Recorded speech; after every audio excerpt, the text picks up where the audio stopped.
सुनवाई आज पूरी हो गई है। दोनों पक्षों की बहस सुनने के बाद जो है न्यायालय ने अपना निर्णय सुरक्षित कर लिया है और 27 दिसंबर मंगलवार को जजमेंट जो है न्यायालय अपना देगा इस पूरे प्रकरण पे। सर, उसके अलावा कहा जा रहा था कि सरकार ने जो हलफनामा दाखिल किया उसके बाद बहस हुई, तो उसमें क्या कुछ रहा आरक्षण को लेकर? सरकार ने अपने हलफनामे में अपने एक्शन को डिफेंड किया कि जो हमने नोटिफिकेशन जारी किया है वो बिल्कुल सही तरीके से जारी किया है, लेकिन कोर्ट उनसे बहुत ज़्यादा सेटिस्फाइड नहीं थी। कोर्ट का कहना ये था कि जो आप ने ये पूरा आपने एक्सरसाइज करी है, इसके लिए आपके पास कोई डेटा नहीं है और बगैर किसी डेटा के आप ये कैसे आप एक्सरसाइज को पूरी कर लिए। और कोर्ट उनसे डेटा मांग रही थी, लेकिन सरकार की तरफ से कोई किसी प्रकार का कोई डेटा जो है न्यायालय को के समक्ष प्रस्तुत नहीं किया गया।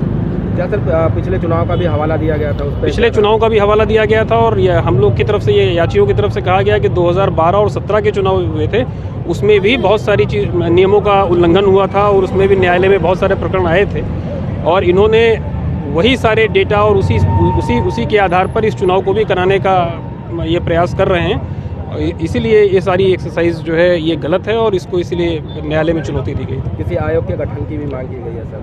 वो आयोग के गठन की बात थी, लेकिन कोर्ट न्यायालय किसी आयोग के गठन के लिए आदेशित नहीं कर सकता है। ये विधायिका का काम है, लेजिस्लेशन का काम है, वो अपना खुद तय करेंगे कि कैसे अगर कोई सुप्रीम कोर्ट का जजमेंट है या कोई अगर एक्ट है उसको कैसे वो लागू करेंगे, उसके लिए क्या एक्सरसाइज करनी है, ये लेजिस्लेशन का काम है। इस पर कोर्ट का व्यू क्लियर था कि हम इस संबंध में कोई डायरेक्शन नहीं दे सकते। क्या लग रहा है सर 27 तारीख को जो? अब ये हम कैसे बता सकते हैं, न्यायालय का निर्णय जब आएगा तब पता लगेगा। क्या जब तक ये स्टे लगा रहेगा? तब तक स्टे चलेगा।